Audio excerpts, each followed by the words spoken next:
ಯಾವುದೇ ಗೃಹಪ್ರವೇಶ ಆಗಲಿ ನಾಯಿ ಒಳಗೆ ನುಗ್ಸಲ್ಲ, ಫಸ್ಟ್ ಹಸುನೇ ನುಗ್ಸೋದು.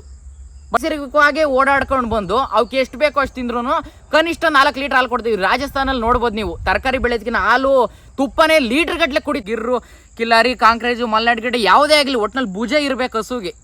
DAP ಆಗಲಿ, ಕಳೆನಾಶಕ ಆಗಲಿ, ಕ್ರಿಮಿನಾಶಕ ಆಗಲಿ, ಪ್ರತಿಯೊಂದು ಭೂಮಿಗೆ ಹೊಡೆದು ಇವತ್ತು ಭೂಮಿ ತನ್ನ ಉತ್ಪಾದನೆ ಶಕ್ತಿನ ಕಳ್ಕೊಳ್ತಾ ಇದೆ.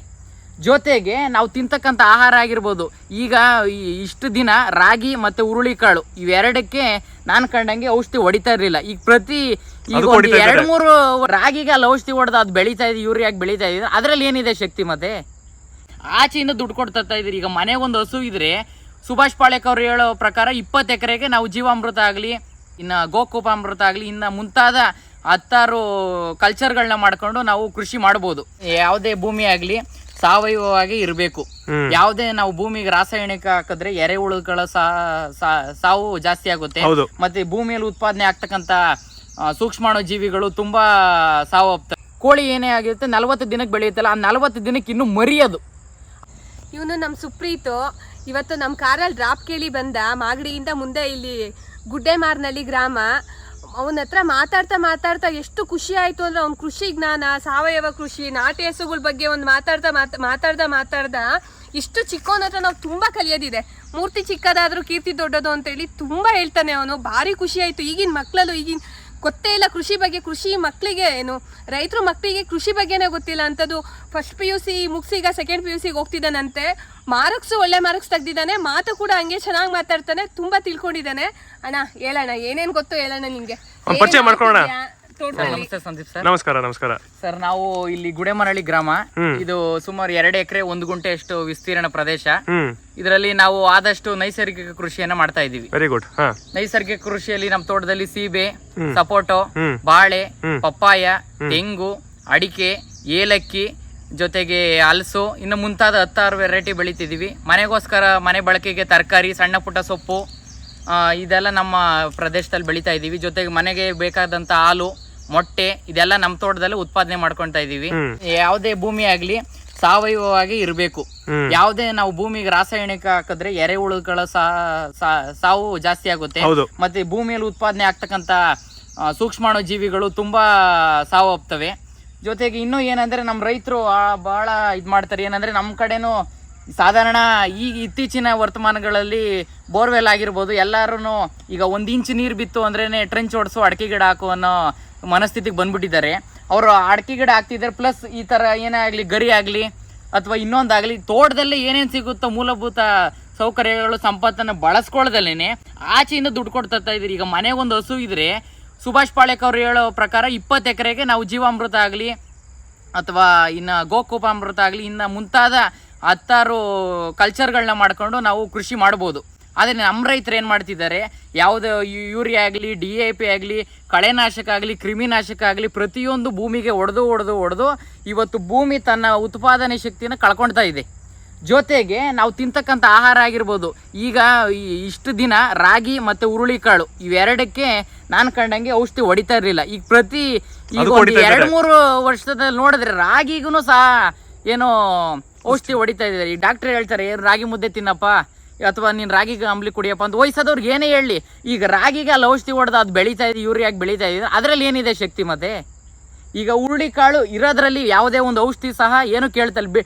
ಬೇರೆ ನಮ್ಮ ಕಡೆ ಏನು ತೊಗರಿ ಬೆಳೀತಾರೆ, ಅವರೇ ಬೆಳೀತಾರೆ, ಅಲಸಂದೆ, ಉದ್ದು ಎಲ್ಲ ಬೆಳೀತಾರೆ. ಪ್ರತಿಯೊಂದಕ್ಕೂ ಕಳೆನಾಶಕ ಆಗಲಿ, ಕ್ರಿಮಿನಾಶಕ ಹೊಡಿತಾರೆ ನಮ್ಮ ರೈತರು. ಆಮೇಲೆ ಜೊತೆಗೆ ದೇಸಿ ಹಸುಗಳ ಜಾಗಕ್ಕೆ ಇವತ್ತೇನದೆ ಮಿಶ್ರತಳಿ ಗೋವುಗಳು ಬಂದು ಕೊಟ್ಟಿಗೆಯಲ್ಲಿ ಸೇರ್ಕೊಂಡಿದ್ದಾವೆ. ಸಾಧಾರಣ ಆಯಿತು ನೀವು ಸಾಕಿ, ಯಾಕಂದರೆ ಇವತ್ತಿನ ಆರ್ಥಿಕ ದೃಷ್ಟಿಯಿಂದ ನಿಮಗೆ ಗೋವುಗಳು ಬೇಕು, ಯಾಕೋ ವಿದೇಶಿ ಗೋವು. ಆದರೆ ಮನೆ ಬಳಕೆಗಾದರೂ ಈಗ ನಮ್ಮ ತಳಿ ನಮ್ದು ಉಳಿಬೇಕು. ಏನೇ ಆಗಲಿ, ಹಳ್ಳಿಕಾರ ಆಗಿರುವ ಅಮೃತ್ ಮಹಲ್, ಗಿರ್ರು, ಕಿಲ್ಲಾರಿ, ಕಾಂಕ್ರೇಜು, ಮಲ್ನಾಡ್ ಗಿಡ ಯಾವುದೇ ಆಗಲಿ ಒಟ್ಟಿನಲ್ಲಿ ಭುಜ ಇರಬೇಕು ಹಸುಗೆ. ಆ ಭುಜ ಇರೋ ಹಸು ಹಾಲು ಉತ್ಪಾದನೆ, ನೀವು ಅದರ ಹಾಲು ಕುಡಿದ್ರೆ ಈಗ ಸಾಧಾರಣ ನಮ್ಮ ಹಳ್ಳಿಕಾರ ಆಗಿರ್ಬೋದು, ನಮ್ಮ ಪ್ರಾಂತ್ಯದ್ದು ಸಾಧಾರಣ ಕನಿಷ್ಠ 10 ಗಂಟೆ ಕೆಲಸ ಮಾಡುತ್ತದು. ಅದ್ರ ಹಾಲು ಕುಡಿದ್ರೆ ಮನುಷ್ಯನಿಗೂ ಅದೇ ಬುದ್ಧಿ ಬರುತ್ತೆ. ಅವರು ಚೆನ್ನಾಗಿ ಕೆಲಸ ಮಾಡ್ತಾರೆ. ಈಗ ಇವರು ಈ ಸೀಮೆ ಹಸುಗಳು ಏನಂದ್ರೆ 1 ಅವರ್ ಬಿಸಿಲು ಕಟ್ಬಿಟ್ರೆ ಬುಸ ಅಂತ ಅವಕ್ಕೆ ಆಗಲ್ಲ. ಯಾಕಂದ್ರೆ ಅವು ಕೋಲ್ಡ್ ಕಂಟ್ರಿಲಿ ವಾಸ ಮಾಡ್ತಕ್ಕಂಥ ಪ್ರಾಣಿಗಳು. ಅವಕ್ಕೆ ಆ ಪ್ರದೇಶಕ್ಕೆ ಅಷ್ಟೇ ಬೇಕು. ಅವೇನು ನೈಸರ್ಗಿಕವಾಗಿ ಹುಲ್ಲುಗಾವಲಿದ್ರೆ ಸಾಧಾರಣ ಮೇಕೊಂಬಂದು ಕನಿಷ್ಠ ಪಕ್ಷ 10-12 ಲೀಟರ್ ಹಾಲು ಕೊಡ್ತವೆ. ಯಾಕಂದರೆ ಅಲ್ಲಿ ಹಾಲಿನ ಉತ್ಪಾದನೆ ಜಾಸ್ತಿ, ಚಳಿ ಇರೋದ್ರಿಂದ. ನಮ್ಮ ದೇಶಿ ತಳಿಗಳೇನಾಗಿರ್ಬೋದು ಹಳ್ಳಿ ಕಲರ್ ಡ್ರಾಟ್ ಬ್ರೀಡ್ ಅಂದರೆ ಅದು ಏನಪ್ಪ ಸಾಮಾನ್ಯ ಉಳುಮೆ ತಳಿ. ಸಾಮಾನ್ಯ ಉಳುಮೆ ಮಾಡ್ತೇವೆ, ಒಂದೆರಡು ಕರುಗಳು ಉತ್ಪಾದನೆ, ಅದು ಕರುಗೆ ಎಷ್ಟು ಬೇಕೋ ಅಷ್ಟು ಹಾಲು ಉತ್ಪಾದನೆ ಮಾಡ್ತವೆ. ಒಂದೆರಡು ಕರುಗಳು ಆಗ್ತವೆ ಮನೆ ಬಳಕೆಗೆ, ಒಂದಿಷ್ಟು ಹಾಲು ಆಗುತ್ತೆ. ಬಟ್ ಅದನ್ನೇ ನೀವು ಚೆನ್ನಾಗಿ ಸಾಕಿದ್ರೆ, ಅಂದರೆ ಉಳುಮೆ ಕಟ್ಟದಾಗಿ ಇವು ಸೀಮೆ ಹಸುಗಳು ಹೇಗೆ ಸಾಕಿದ್ರೆ ಸಾಕಿದ್ರೆ ಸಾಧಾರಣ 1.5 ಇಂದ 2 ಲೀಟ್ರ್ ಹಾಲನ್ನ ನಾವು ಗರಿಷ್ಠ ಕರ್ಕೋಬೋದು. ಬಟ್ ಅದ್ರಲ್ಲಿ ಕರುಗೂ ಸ್ವಲ್ಪ ಬಿಟ್ಟು ನಾವು ಹುಲ್ಲಾಕ್ತೀವಿ, ಆ ಧರ್ಮಕ್ಕಾದರೂ ಕಾಮಧೇನು ನಮಗಿಲ್ಲ ಅನ್ನಲ್ಲ. ಸ್ವಲ್ಪ ನಮಗೂ ನಾವು ಹಾಲು ಕರ್ಕೊಂಡ್ರೆ ನಾವು ಚೆನ್ನಾಗಿರ್ಬೋದು. ಅದರಿಂದ ಮನೆಗೆ ಈಗ ಸೀಮೆ ಹಸು ಸಾಕಿದ್ದೀರಾ, ಆರ್ಥಿಕ ದೃಷ್ಟಿಯಿಂದ ಎಷ್ಟೋ ಜನ ಮನೆ ನಡೆಸ್ತಾ ಇದ್ದಾರೆ, ಇಲ್ಲ ಅಂತ ಹೇಳಲಿಲ್ಲ. ಬಟ್ ಆದರೆ ಅದನ್ನು ಜೊತೆಗೆ ನಮ್ಮ ದೇಶಿ ತಳಿಗಳು ಸಹ ಉಳಿಸಿ, ಯಾವುದೇ ಆಗಲಿ ಜೊತೆಗೆ ಆದಷ್ಟು ದೇಶಿ ವೆರೈಟಿ ಜಾಸ್ತಿ ನೀವು ಯಾವುದೇ ತರಕಾರಿ ಆಗಲಿ ಹಣ್ಣಾಗಲಿ ಸುಮಾರು ಈಗ ನಮ್ಮ ಸರ್ರು ನಮಗೆ ಒಂದೆರಡು ದೇಶಿ ಅವರು ವೆರೈಟಿಗಳದ್ದು ಬೀಜ ಕೊಟ್ಟರು, ನಾವು ಅದನ್ನು ಸಹ ಉತ್ಪಾದನೆ ಮಾಡ್ತೀವಿ. ನಮ್ಮ ಹತ್ರನೂ ಒಂದೆರಡು ನಾವು ಕಲೆಕ್ಟ್ ಮಾಡಿ ಇಟ್ಟಿದ್ದೀವಿ, ಅದನ್ನು ಸಹ ಅವರಿಗೆ ಕೊಡ್ತೀವಿ ವಿನಿಮಯ, ಯಾರಿಗೇ ಆಗಲಿ. ಜೊತೆಗೆ ಆಮೇಲೆ ನಾವು ನಮ್ಮದು ಈ MLC ಕಂಪ್ನಿ ಏನಪ್ಪ ಅಂದರೆ ಅವ್ರು ದುಡಿಯೋ ಮೇಲೆ ವರ್ಷಕ್ಕೆ ಒಂದಿಷ್ಟು % ಅಂತ ಸಮಾಜ ಸೇವೆಗೆ ಹಣ ಕೊಡ್ತಾರೆ. ಈಗ ಅಂಗವಿಕಲರಿಗೆ ಆಗಿರ್ಬೋದು, ಗೋಶಾಲೆಗೆ ಆಗಿರ್ಬೋದು, ಇನ್ನೊಂದಾಗಿರ್ಬೋದು. ಈಗ ನಮ್ಮದು ಕೃಷಿ ಕ್ಷೇತ್ರ ಹೆಂಗೆ ಅಂದರೆ ನಮ್ಮದು ಒಂಥರ ಇಂಡಸ್ಟ್ರಿ ಕಂಪ್ನಿ ಇದ್ದಾಗೆ. ಸೊ ನಾವು ಸಮಾಜಕ್ಕೆ ಏನು ಇಂಡೈರೆಕ್ಟ್ ಕೊಡ್ತೀವಿ ಅಂದರೆ ಒಂದು 10 ಹಣ್ಣಿನ ಗಿಡ ಹಾಕಿ ಒಂದು 20 ಪಕ್ಷಿ ಬರ್ತವೆ. ನೀವು ರಾಸಾಯನಿಕ ಹಾಕಿದ್ರೆ ಯಾವೂ ಬರಲ್ಲ, ತಿಂದರೂ ಸಹ ಸತ್ತೋಗ್ಬಿಡ್ತವೆ. ಈಗ ಉದಾಹರಣೆಗೆ ಗುಬ್ಬಚ್ಚಿಗಳ ಸಂಖ್ಯೆ ಯಾಕೆ ಕಡಿಮೆ ಆಗ್ತಾ ಇದೆ ಅಂದರೆ ರೈತ ಯಾವಾಗ ಟೆಲಿಫೋನ್ ಡಿಪಾರ್ಟ್ಮೆಂಟ್ ಅಂತ ಗೂಬೆ ಕೂರಿಸಿದ್ರು. ಟೆಲಿಫೋನ್ ಡಿಪಾರ್ಟ್ಮೆಂಟ್ 1980ಸ್ಗಿಂತ ಮುಂಚೆನೇ ಇತ್ತು. ಆದರೆ ಗುಬ್ಬಚ್ಚಿಗಳ ಸಂಖ್ಯೆ ಕಡಿಮೆ ಆಗಿದ್ದು ಇತ್ತೀಚೆಗೆ ಒಂದು 2015 ಆ ವರ್ತಮಾನಗಳ ಪ್ರಕಾರ ಏನಾಯಿತು ಅಂದರೆ ಯಾವಾಗ ರೈತರು ಕಳೆ ಹೊಡೆಯೋಕ್ಕೆ ಸ್ಟಾರ್ಟ್ ಮಾಡಿದ್ರು, ಕೀಟಗಳನ್ನ ಏನಾಯಿತು ತಿಂದು, ಯಾವುದೋ ಗುಬ್ಬಚ್ಚಿ ಆಗಿರ್ಬೋದು. ಆವಾಗ ಗಂಡು ಗುಬ್ಬಚ್ಚಿ ತನ್ನ ಸಾಮರ್ಥ್ಯ ಕಳ್ಕೊಳ್ತು, ಹಾಗೆ ಹೆಣ್ಣು ಗುಬ್ಬಚ್ಚಿನೂ ಸಹ ಬಂಜೆತನ ಉಂಟಾಯಿತು. ಇದರಿಂದ ಇವ್ರು ಏನು ಮಾಡಿದ್ರು, ರಾಸಾಯನಿಕ ಕಂಪ್ನಿಯವರು ಏನಪ್ಪ ನಮ್ಮ ಟೆಲಿಫೋನ್ ಡಿಪಾರ್ಟ್ಮೆಂಟ್ ಮೇಲೆ ಗೂಬೆ ಕೂರಿಸಿದ್ರು. ಬಟ್ ಈಗ ನೋಡಿ ಅದೇ ಆಗ್ತಾ ಇದೆ ಅಂತ. ಜೊತೆಗೆ ಈಗ ಸೀಮೆ ಹಸುಗಳಲ್ಲಾಗಿರ್ಬೋದು, ಇವರು ಏನಪ್ಪ ಆರ್ಟಿಫಿಷಿಯಲ್ ಇನ್ಸೆಮಿನೇಷನ್ ಮಾಡ್ತಾರೆ. ಆರ್ಟಿಫಿಷಿಯಲ್ ಇನ್ಸೆಮಿನೇಷನ್ ಮಾಡಿದ್ರೆ ಅದರ ಹಾಲು ಕುಡಿಯೋದ್ರಿಂದ ಈಗ IVF ಸೆಂಟರ್ಗಳು ಎಷ್ಟು ಆಗ್ತಾ ಇದೆ ಗೊತ್ತಾ? ಅದೇ ನಾಟಿ ಹಸುಗಳು ಅವು ನೈಸರ್ಗಿಕ ಕ್ರಿಯೆಲಾದಾಗ ಮನುಷ್ಯರಲ್ಲಿ ಆ ಥರ ಏನೋ ಸಮಸ್ಯೆಗಳು ಉಂಟಾಗೋಲ್ಲ. ಸೊ ನಾವು ಏನು ಇಂಟೇಕ್ ಮಾಡ್ತೀವೋ ಅದೇ ಬುದ್ಧಿ ನಮಗೆ ಬರುತ್ತೆ. ಈಗ ಉದಾಹರಣೆಗೆ ಸಾತ್ವಿಕ ಆಹಾರ ಏನಂತಾರೆ ಅಂದರೆ ಈರುಳ್ಳಿ ಆಗಿರ್ಬೋದು, ಬೆಳ್ಳುಳ್ಳಿ ಆಗಿರ್ಬೋದು, ಅವು ತಿಂದರೆ ಏನು ನಮ್ಮ ಮನಸ್ಸನ್ನು ಹಿಡಿದಿಟ್ಕೊಳೋ ಶಕ್ತಿ ಇರೋದಿಲ್ಲ. ಬಟ್ ಅದೇ ರೀತಿ ನಾವು ಏನು ಇಂಟೇಕ್ ಮಾಡ್ತಿದ್ದೀವೋ ಅದೇ ನಮಗೂ ಬಂದ್ಬಿಡುತ್ತೆ. ಈಗ ಉದಾಹರಣೆಗೆ ನಮ್ಮದು ಪೋಲ್ಟ್ರಿ ಫಾರ್ಮಲ್ಲಿ ಆಗಿರ್ಬೋದು, 40 ದಿನಕ್ಕೆ ಕೋಳಿ ಬೆಳೆಯುತ್ತೆ. ಕೋಳಿ ಏನೇ ಆಗಿರುತ್ತೆ 40 ದಿನಕ್ಕೆ ಬೆಳೆಯುತ್ತಲ್ಲ, ಆ 40 ದಿನಕ್ಕೆ ಇನ್ನೂ ಮರಿಯೋದು. ಅದು ಅಷ್ಟು ಬೆಳಿಬೇಕಂದ್ರೆ ಅದಕ್ಕೆ ಎಷ್ಟು ರಾಸಾಯನಿಕ ಆಗಿರ್ಬೋದು, ಅದಕ್ಕೆ ಎಷ್ಟು ಇದಾಗಿರ್ಬೋದು ಎಲ್ಲ ಜಾಸ್ತಿ. ಈಗ 40 ದಿವಸಕ್ಕೆ ಬೆಳೀತಾ ಇದೆ ಅಂದರೆ ಅದಕ್ಕೆ ಎಷ್ಟು ಗ್ರೋತ್ ಹಾರ್ಮೋನ್ ಇರುತ್ತೆ, ಬಟ್ ಅದೇ ಎಷ್ಟು ಜೆನೆಟಿಕ್ಸಲ್ಲಿ ಬಂದಿರುತ್ತೆ. ಮಾನವ ನಿರ್ಮಿತ ಅಂದರೆ ಅದಕ್ಕೇನೋ ಒಂದು ಡಿಸ್ಅಡ್ವಾಂಟೇಜ್ ಇದ್ದೇ ಇರುತ್ತೆ. ಬಟ್ ಆದರೆ ದೇವ್ರ ಸೃಷ್ಟಿ ಮಾಡಿರೋದು ಇದೆಲ್ಲ ಮಲೆನಾಡು ಗಿಡ್ಡ ಆಗಿರ್ಬೋದು, ಹಳ್ಳಿಕರ ಆಗಿರ್ಬೋದು. ಆಮೇಲೆ ಇನ್ನೂ ಕಡಿಮೆ ಯಾಕೆ ಹೇಳ್ತಾನೆ ಅಂದರೆ ನಮ್ಮ ಕಡೆ ಹಾಲು ಉತ್ಪಾದನೆ ಸ್ವಲ್ಪ ಹಾಲಿನ ಪದಾರ್ಥ ಕಡಿಮೆ ಸೇವಿಸ್ತಾರೆ. ಈಗ ಉತ್ತರ ಭಾರತಕ್ಕೆ ಕಂಪೇರ್ ಮಾಡಿದ್ರೆ ಅಲ್ಲೆಲ್ಲ ಗಿರ್ರು ಸಾಯಿವಾಲು ಏನಕ್ಕಿದೆ ಅಂದರೆ ನೈಸರ್ಗಿಕವಾಗಿ ಓಡಾಡ್ಕೊಂಡು ಬಂದು ಅವಕ್ಕೆ ಎಷ್ಟು ಬೇಕೋ ಅಷ್ಟು ತಿಂದ್ರೂ ಕನಿಷ್ಠ 4 ಲೀಟ್ರ್ ಹಾಲು ಕೊಡ್ತೀವಿ. ರಾಜಸ್ಥಾನಲ್ಲಿ ನೋಡ್ಬೋದು ನೀವು, ತರಕಾರಿ ಬೆಳೆದಕ್ಕಿಂತ ಹಾಲು ತುಪ್ಪನೇ ಲೀಟ್ರ್ ಗಟ್ಟಲೆ ಕುಡಿತಾರೆ ಅವರು, ನೀರು ಕುಡ್ದಾಗ ಕುಡಿತಾರೆ ಈ ಕೆಲವೊಂದು ಮಾಧ್ಯಮದಲ್ಲಿ ನೋಡಿದ್ರೆ. ಬಟ್ ನಮಗೆ ನಾವು ಆದಷ್ಟು ಹಾಲು ಉತ್ಪಾದನೆ ಎಲ್ಲ ಇವಾಗೇನು ಕಡಿಮೆ ಉತ್ಪಾದನೆ ಕಡಿಮೆ ನಾವು ಬಳಸೋದು. ಅದಕ್ಕೋಸ್ಕರ ನಮ್ಮ ಏನದೆ ನಮ್ಮ ದಕ್ಷಿಣ ಭಾರತದ ತಳಿಗಳು ಆದಷ್ಟು ಸಹ ಹಾಲನ್ನು ಕಡಿಮೆ ಉತ್ಪಾದನೆ ಮಾಡ್ತವೆ, ಅದೊಂದೇ ಕಾರಣ. ಬಟ್ ಆದರೆ ನಾವು ದೇಶಿ ತಳಿ ಅಂತ ಯಾವುದೇ ಆಗಲಿ ಭುಜ ಯಾವುದು ಇರುತ್ತೋ ಆ ಹಸುವಿನಲ್ಲಿ ಸೂರ್ಯನಾಡು ಕೇತು ಅನ್ನೋದು ಇರುತ್ತೆ. ಅದರಲ್ಲಿ ಅದು ಕಿರಣಗಳನ್ನ ಅಬ್ಸರ್ವ್ ಮಾಡ್ಕೊಂಡು ಅದರಲ್ಲಿ ಹಾಲಲ್ಲಾಗಿರ್ಬೋದು, ಗಂಜಲದಲ್ಲಾಗಿರ್ಬೋದು, ಸಗಣಿಯಲ್ಲಾಗಿರ್ಬೋದು. ಬಟ್ ಇದರಿಂದ ನಾವು ಏನಪ್ಪ ಉತ್ತಮವಾದ ಆರೋಗ್ಯ ಪಡಿಬೋದು. ಬಟ್ ಗೋಮೇತಿ ಲಕ್ಷ್ಮಿ ಅಂತ ಹೇಳ್ತಾರೆ. ಏನಂದರೆ ಹಿಂದೆ ಏನೋ ಒಂದು ಸಂದರ್ಭದಲ್ಲೇ ನನಗೆ ಪೂರ್ತಿ ಕತೆ ಗೊತ್ತಿಲ್ಲ, ನಮ್ಮ ಅಜ್ಜಿ ಹೇಳ್ತಾರೆ, ಈಗ ಭೂಲೋಕ ಬಿಟ್ಬಿಟ್ಟು ದೇವತೆಗಳೆಲ್ಲ ಮೇಲ್ಕ್ಕೆ ಹೋಗ್ಬೇಕು ಅಂತ ಅಂದ್ಕೊಂಡ್ರಂತೆ.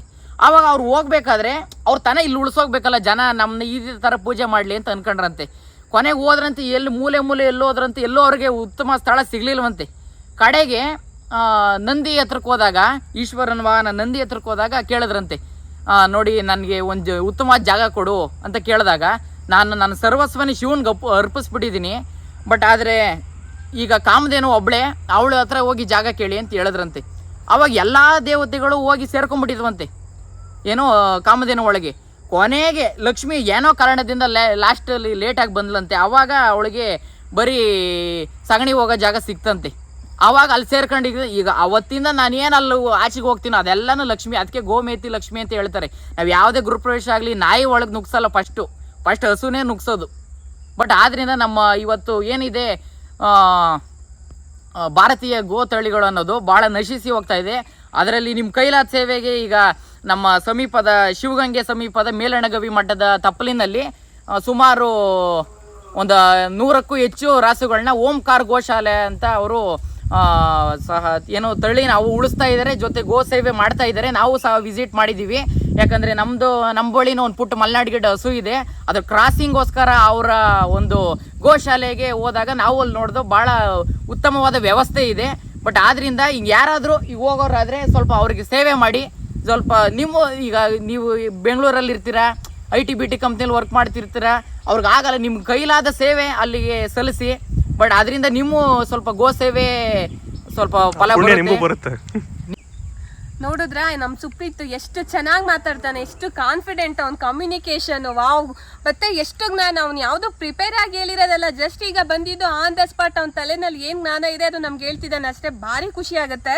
ಇವನು ಈಗ ಫಸ್ಟ್ PUC ಮುಗಿಸಿ ಈಗ ಸೆಕೆಂಡ್ PUC ಹೋಗ್ತಿದ್ದಾನೆ, ಕಾಲೇಜ್ಗೆ ಹೋಗ್ತಾ ಇದ್ದಾನೆ. ಅಪ್ಪ ಅಮ್ಮ ಇಬ್ರು ಟೀಚರ್ ಆದರೂ ಕೂಡ ರೈತರು ಕೆಲಸ ಮಾಡ್ತಿದ್ದಾರೆ. ಇವನು ರೈತರ ಮಗ, ಕಾಲೇಜ್ ಮುಗಿಸ್ ಬಂದು ಇಲ್ಲಿ ತೋಟದಲ್ಲೇ ಇರ್ತಾನೆ, ಕೆಲಸ ಮಾಡ್ತಾನಂತೆ. ಅವನ ಜ್ಞಾನ ಮಾತ್ರ ಅದ್ಭುತ. ಅದಕ್ಕೆ ನಾವು ಹೇಳೋದು ರೈತರ ಮಕ್ಕಳು, ಹಳ್ಳಿ ಮಕ್ಕಳು ಯಾವತ್ತೂ ಗ್ರೇಟ್ ಅಂತ ಹೇಳಿ. ತೋರ್ಸಪ್ಪ ಏನೇನು ಬೆಳೆದಿದ್ಯಾ ನೀನು, ಏನೇನು ಅಂತ ತೋರಿಸಿ.